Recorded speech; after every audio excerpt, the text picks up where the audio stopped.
Hello, everyone. It's Shane Conto, your Wasteland reviewer, and welcome to the Streaming Wasteland here on the SPDM Crew Podcasting Network. And this is my weekly show where each Friday I pick a streaming service and three previously released films off of it. And hopefully by the end of this episode, you have a whole weekend full of movies to go check out. And it is indeed a new year. It is 2026, and which is wild. And we're going to be diving in to Mubi streaming service, which is a very much an art house, cinephile focused streaming service. So we're definitely going to be getting some interesting and probably underseen choices here from this service for sure. And we're going to start things off with 1965's Alphaville. And this film from writer-director Jean-Luc Godard is a hard-boiled detective story mixing science fiction, mystery, thriller, and comedy. An agent wrecks the main computer on another planet as we have Eddie Constantine as our main hard-boiled detective. This is a fascinating film that is incredibly well shot, sleek black and white cinematography, and really captures that French New Wave feel that Godard was such a big part of bringing to life back in the 60s. This film is fascinating as it does mix that noirish feel as Constantine's character is in that fedora and trench coat and has his pistol and very much that hard-boiled detective as he's trying to navigate this story. But then it's dealing with these big, like, space, sci-fi, computer technology kinds of elements. There's bits of seduction and romance, of femme fatale, and all of these different elements that you'd see in a noir, all injected into this like lo-fi but interesting science fiction world. And Godard does such a great job of genre mixing and melding this all together to create such a fascinating, unique kind of experience. And Alphaville is a fascinating film. It's a slow burn, it is a crisp, beautiful looking film. And it's one that really you know, chose the places where the French New Wave could go outside of capturing these very, very hyper realistic human dramas, here offering something else with this strange mixture of genres for sure. Next up, we have pretty recent film, and that is 2019's Emma. And this is with one M, Emma. And this is a Spanish language film from director Pablo Larraín, and a couple deals with the aftermath of an adoption that goes awry as their household falls apart. And this is a deeply emotionally impactful and poignant story, this psychological drama with the challenges of this couple and impeccable performances from Mariana Di Girolamo and Gael Garcia Bernal, who play Emma and Gaston. You have all of these tensions between this couple, all the struggles as they're trying to navigate this big element, new element into their relationship.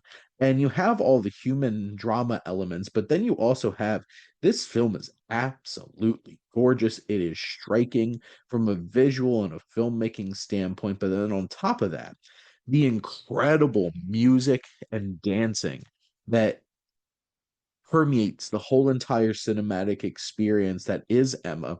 Lorraine delivers something so bold and big and beautiful in terms of just the cinematic experience. The choreography is incredible, the dancing is so great, and the emotional core of the story works so well.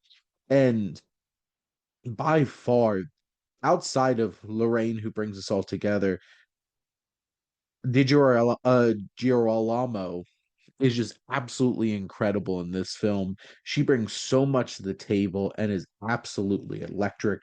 This is such a fascinating film, this Chilean film that just brings so much to the table and is such an engrossing experience. It's few films will deliver something quite like this, and it's so worth a watch. And lastly, another relatively recent film. Now, this is pushing 9 years old, which I don't love that. But this is 2017's Marjorie Prime, which, if I'm not mistaken, is actually on stages right now. This is a mysterious, romantic, dramatic, lo-fi science fiction film from director Michael Almereyda, and this film stars quite an interesting cast of Lois Smith as Marjorie. You have Tim Robbins, you have John Hamm, Hannah Gross, and Gina Davis. And this is a fascinating film that explores a service that provides holographic recreations of deceased loved ones, allows a woman to come face to face with the younger version of her late husband. And this film is fascinating. It is very much utilizing science fiction with this advanced holographic technology, but it is very lo-fi and it is very small scale and intimate and emotional as it focuses on these human elements of this experience. And many of these scenes, it is quite staged like a play for sure, as this is based off of Jordan Harrison's play, but Almereyda brings it to life on screen with this very distinct, very crisp, contemporary kind of feel to it. And Lois Smith delivers an incredible performance. She is one of the biggest selling points to check out this film. She is, I think, especially at this point, a pretty underappreciated actor. But there's fascinating explorations. John Hamm gives a fantastic performance as this younger holographic version of her husband. It is a fascinating exploration for sure. And it's one of those types of films that is completely flew under the radar, and Mubi's perfect place for something like this to pop up.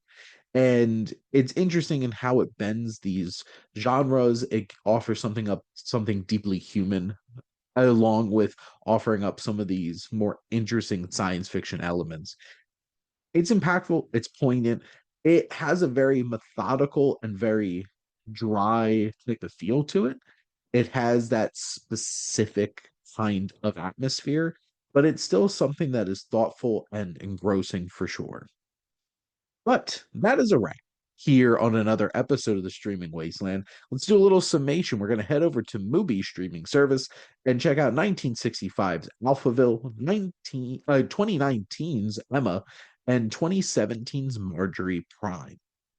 But thank you for listening. Make sure to like, comment, and share on this episode. What is your favorite, French New Wave film to dabble into? What's your favorite film that really incorporates dance deeply into its bones? And what's your favorite lo-fi sci-fi film that has those motifs but really uses them in a sparing way to really focus on the drama? And make sure to follow or subscribe wherever you listen to your podcast. The SPNM Crew Podcasting Network is ever expanding. We have so many great shows with all different types of interests, especially if you love movies. Got plenty of those. And if you're looking to join the crew, being a guest on one of these shows, or if you have an idea for your own podcast, reach out to us on our website. And if you like our logo, check out HiFlyer Creative for all your digital marketing needs. But most importantly, thank you as always for tuning in and supporting the Streaming Wasteland here on the SPDM Crew Podcasting Network.